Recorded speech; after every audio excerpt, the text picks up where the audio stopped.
and a warm welcome to the Open Treasury podcast, your go-to source for the latest news and analysis in corporate cash and treasury management. This show is brought to you by ctmfile.com and the Treasury News Network, where treasury professionals learn and share the information that matters most.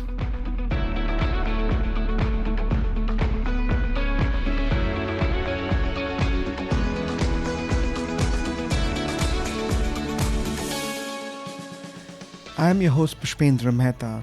Joining me today is Craig Jeffery, Managing Partner at Strategic Treasurer.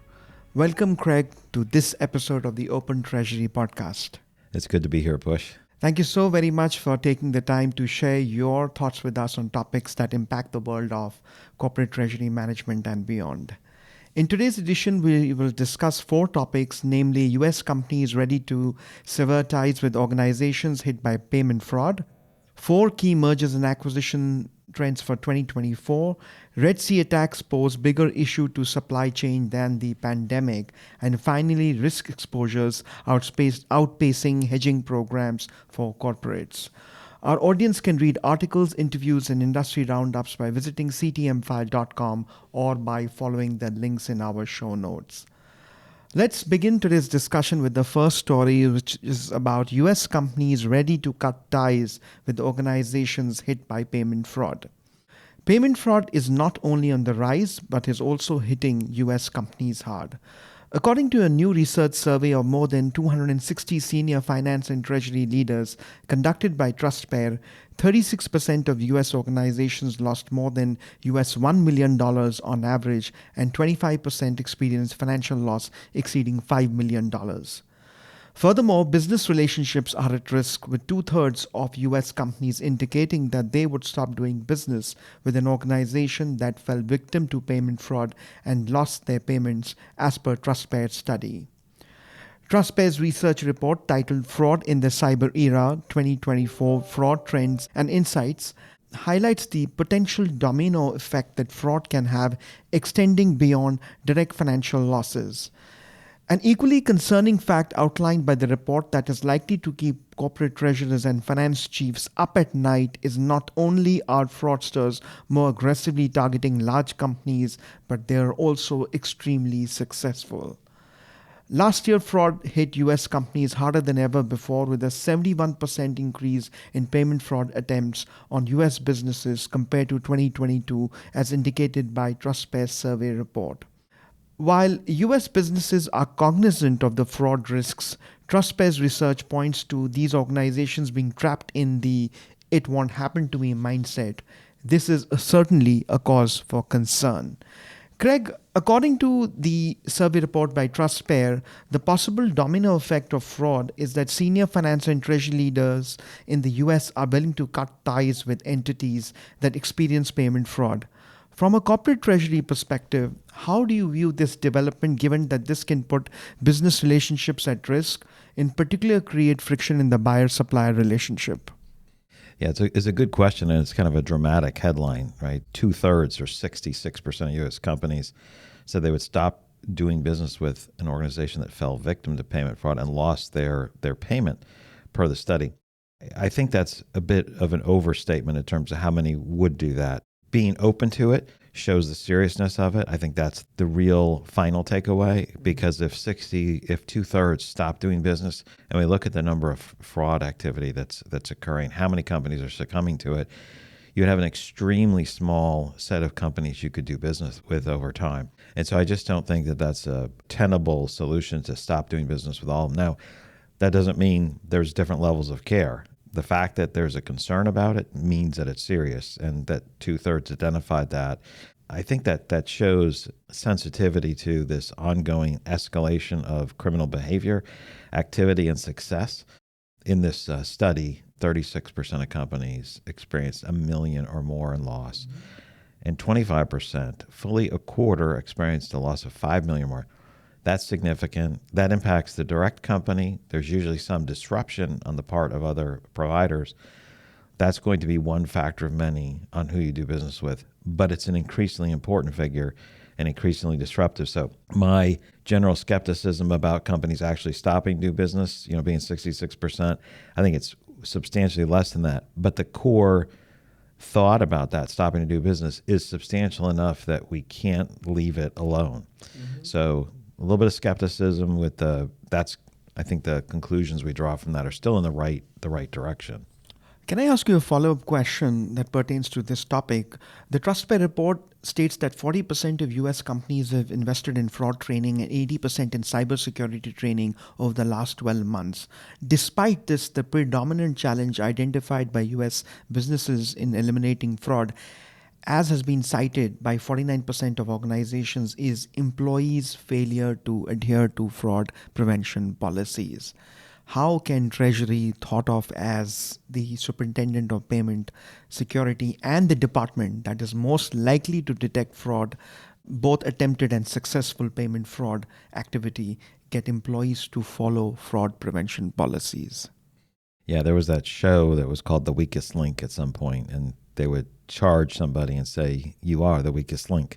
And they would leave. I can't remember what the show was about, but it was, just like a chain. The weakest link is the one that breaks first until it goes to the next area. Well, humans and people are the weakest link. That's how companies are getting through mostly. Now, there's other areas you have to strengthen the cyber defenses. That has to be a continual effort and update your systems. So this discipline is stronger on the cyber front than it is on the human front, the human element versus the digital element. This is the big weak spot. And when you have numbers like this, and we have different numbers from some of our research that we do, but it tracks along these lines. Usually it's somewhere in that 80% of companies, essentially 100% of banks, have cybersecurity training. Don't open this kind of email. Make sure you understand some of the hygiene requirements you have to do. All foundational activities. That discipline is really well entrenched in organizations, but the discipline of training on, let's say, payment security is not. And this is where maybe I'm going after information, great, but maybe I'm going after payments. And so everybody involved in the payment process needs to, in particular, be aware and be trained and be updated, just like we update our systems, we update our viruses, antivirus software. That has to be done. So this is an area that we know it's the weakest link. It's been improving. Everybody who's listening, all of your peers who are in corporations, the majority or a significant percentage are updating their activities, updating their training on payment security, not just cybersecurity. And that has to continue. That number needs to get to 100%. Those are wise words, Craig, and I hope our audience is paying attention to it. From payment fraud, let's transition to our next story, which is about 4 key mergers and acquisitions, or M&A trends, for 2024. Inflationary pressures, geopolitical instability, recession fears, increasing regulatory scrutiny were significant factors that contributed to a slowdown in M&A activity in 2023. However, the primary reason that led to subdued deal-making last year was rising interest rates, pushing borrowing costs too high for corporations to justify acquisitions. With most central banks expected to cut interest rates this year, deal makers are cautiously optimistic about the M&A outlook for 2024, despite economic, regulatory, and geopolitical headwinds. This bodes well for M&A, which is set to pick up in the coming months. While it is difficult to accurately predict the M&A market's outlook, we at CTM File have published an article about the 4 key M&A trends for 2024. Craig, of the 4 key M&A themes covered in the article, which according to you will be the most important for finance and treasury professionals to bear in mind to seize appropriate deal-making opportunities this year? That's a good question. I was looking at this article. I didn't know what you were going to ask, and I really think that's a great question. So what is the general corporate response to that? What does the investor need to look at?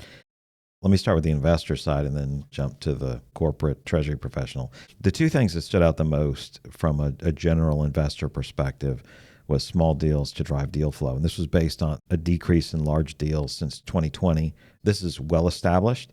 There's this view and perspective. They're easier to execute. There's, from a financing perspective, there's less risk carrying with it. And it's, in some ways it's easier to consume smaller organizations. There's certainly been lots of acquisitions that have been huge from large players buying people in, particularly in the finance space. Those have been happening, but across the board. They haven't dried up, but they're smaller. So that's a significant ongoing trend for multiple years, and that I don't see any reason why that would shift right now. We didn't hear any or see anything. The other one from an investor standpoint was the growth of AI-driven M&A. I think this is really, from an investor standpoint, you want to use tools and technologies that allow you to use these great leverageable technologies like AI. And so we've seen a bunch of AI acquisitions and investments, and there's only one way that that's going to go this next year is more investments on the AI side. Those are the two biggest ones, the alternative M&A deal structures, environmental, social, and governance influence in deal making. There's a trend there that's kind of gradually in one direction, but I don't think they'll be as big of a factor moving the needle as those first two. From a corporate perspective, I think there's a way to look at it. If my organization is going to be acquired, or if I'm acquiring other people in my sectors, what do I need to look at? The idea that smaller might be a little bit easier, but there's also the factor that as rates come down, makes money a little cheaper, makes the potential for more action real. So shifting from the possibility of getting acquired was moving away from everybody as rates rose from close to zero to around 5.5% in the U.S. to rates are looking to decline through towards the end of 2024 and then into 2025. More likely you're going to be acquired. There'll be more deal activity. So be ready to share information if you're potentially being acquired. If you're looking to acquire, you have access to cheaper rates. So there'll be more interest in making deals that'll get spun up more. So you need to be a little more active if you're part of the M&A team looking to acquire other companies in your various spaces or in adjacent spaces. Those are great points, Craig. Let's now move forward to the third topic in our discussion today, which is about the warning from ocean supply chain advisory firm Sea Intelligence that the Red Sea attacks pose a bigger issue to supply chain than the pandemic. The US has carried out its 8th round of airstrikes against Houthi targets in Yemen. US military officials said the strikes were successful and had good impacts on all 8 locations, while US Central Command said the operations was in response to increased Houthi destabilizing and illegal activities. The actions come as ocean supply chain advisory firm Sea Intelligence warned that the disruptions to shipping from the Houthi rebel attacks in the Red Sea are already more damaging to the supply chain impact than the early COVID-19 pandemic. The firm analyzed current vessel delays compared to delays over recent years in a report for clients. The data shows that the longer transit around the Cape of Good Hope as ships divert from the Red Sea is already having a more significant impact on vessels available to pick up containers at ports than during the pandemic. This supply chain measure is known in the industry as vessel capacity. Craig, do you think that the disruptions to shipping from the Houthi attacks in the Red Sea is a big enough case for concern as far as multinational corporations are concerned, as it now threatens to scuttle supply chains, which can likely affect trade growth this year and push up global inflation? Yeah, there's also been some attacks using drones hitting a U.S. base where some soldiers had lost their lives and a number were injured. So these escalation items in the area leads to disruption, and redirecting the routes has an impact. How big is it? The article's an interesting read, and I think everyone's been paying attention to the news. I found it particularly interesting that chemical prices are being impacted. Rerouting those, having to reroute ships. Sometimes they're getting multiple reroute instructions over the course of a couple of days. Reroute here. Okay, there's some exposure here. These changes adds to delay and the time. What does that do in response? What do you do in response to potential delays and disruption? You want to stockpile more so you don't stop the engine from spinning. We can't ship this car because we don't have a bolt. We can't make those little tablets for your dishwasher because we don't have this type of phosphate or whatever the material goes into it. I don't know what it goes into it, but the chemicals and those materials can have a significant impact immediately financially. The demand goes up because there's delays, and so everyone's fighting and vying for a lower level of quantity. So the impact is there now. it could become greater, but this is certainly something to look at. I guess one of the things is we've had conversations over the years about supply chain disruption caused by A, B, C, or D. That long-term trend of just-in-time inventory, I don't hear anybody talking about that. If everything was perfect, nobody was at war, everything was moving, you could certainly bring down your levels of inventory. But that's not the case. There's too many areas that can disrupt production. And so safety means having more margin, more comfort on these areas. So yeah, it'll be really interesting to see if this just impacts individual companies, if this also has a kind of a global slowdown on the overall global GDP. These conflicts. Clearly, that is one of the key things they're trying to do is cause major disruption, create turmoil. Well, staying within the realm of risk, our next story is about risk exposures outpacing hedging programs for corporates. The rising interest rate environment in 2022 disproportionately and negatively impacted smaller companies with less robust interest rate hedging practices, according to Chatham Financial State of Financial Risk Management report. The independent study of more than 1,500 US public companies found that smaller companies are less likely to have an interest rate hedging strategy. The report found that recently, public companies defined as those that filed an S1 within the last 3 years are less likely to have a hedging strategy than mature companies that have been public for over 3 years. The most significant disparity is among hedging foreign exchange exposure, as 56% of mature companies with FX exposure are hedging compared to just 32% of recently public companies. As companies are gaining exposures faster than hedging programs are being implemented, Chatham Financial Analysis confirms the idea that most firms intend to let exposures grow until key thresholds are met before considering hedging programs. Craig, do you think this is a good idea? The idea that it's most firms intend to let exposures grow. I think that's the key thing. Is this intentional, or is this we're behind? It's a very useful report, a lot of good information. And I think their managing partner makes a good point that, more mature firms are doing more hedging. What's the cause of that? Is it something that's good and reasonable, or are there some differences? So, 56% of more mature companies are hedging, 32% of relatively new public companies are. So that 24-point difference is a significant difference. But is it a difference that matters? If we think about why do people put risk management hedging programs in place? You put them in place to bring your risks and align those with your risk appetite. What are you willing to bear? I mean, there's a cost to hedging, and the benefit of hedging is you reduce the volatility. And so all things being equal, if you just were able to bear the ups and downs, typically you're going to do better by not hedging. But that's in a world that's super stable and there's nothing that goes on. And so there's significant risk. Just like you pay for insurance, there's profit, there's margin, there's loss and risk. It'd be better not to buy insurance on your house, but you don't want to experience that loss on your house. And so this idea of what exposure, what level of volatility can I bear? And am I willing to bear? So from a risk management standpoint, you want to bring those exposures in line within your risk capacity, within your risk appetite, and probably within your risk tolerance.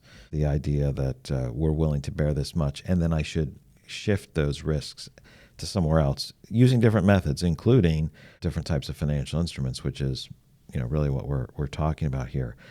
So given that, I don't think there's a single answer for the universe at large, but it's certainly interesting to see the differences between relatively recent public companies and more mature companies, where the risk practice can be more established over time. The groups can be more built up. Those are some of the more interesting factors. I would love to see if we could ever do a survey where it's like, did you put risks in place?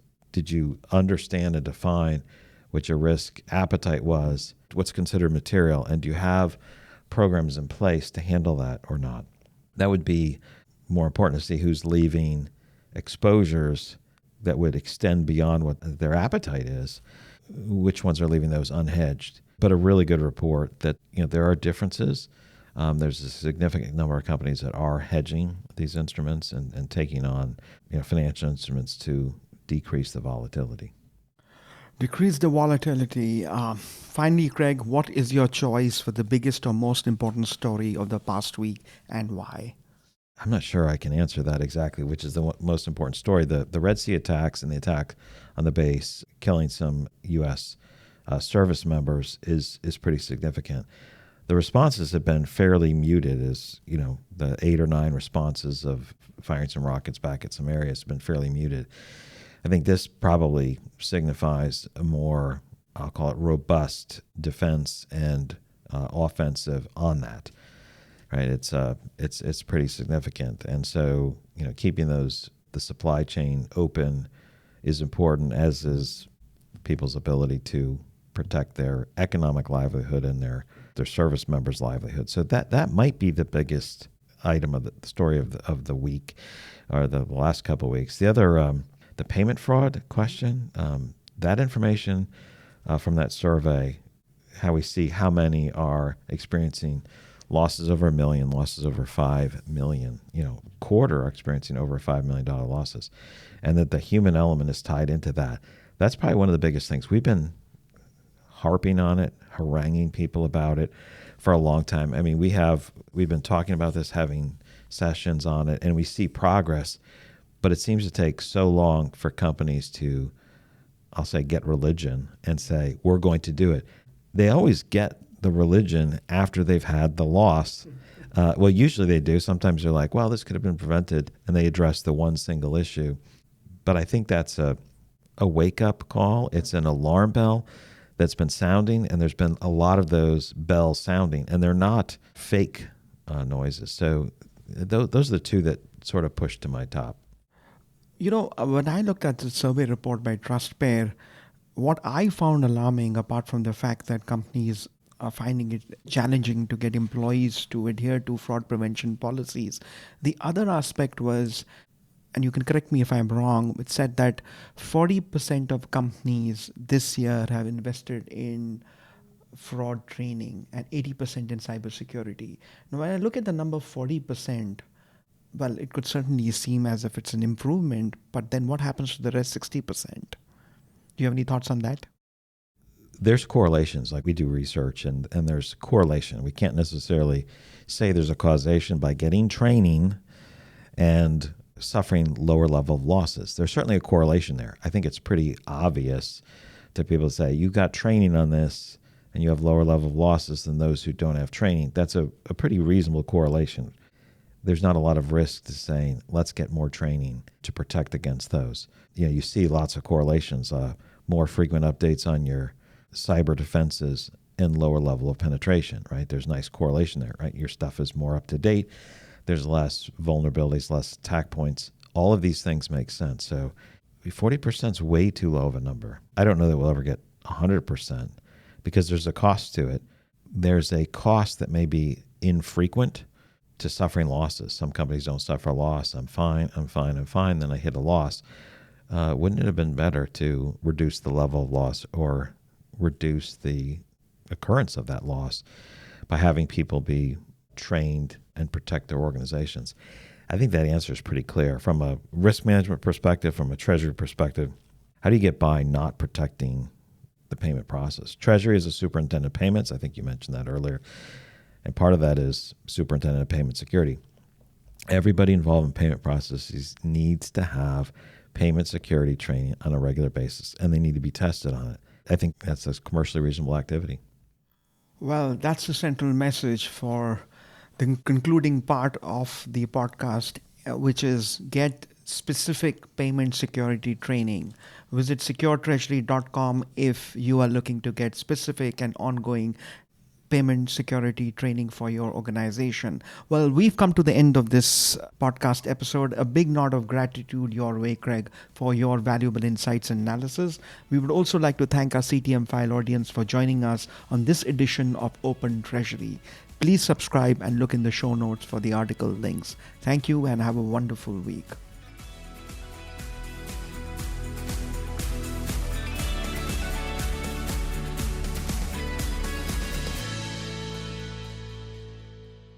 This podcast is provided for information purposes only, and statements made by CTM File or guests on this podcast are not intended as legal, business, or consulting advice. For more information, visit ctmfile.com.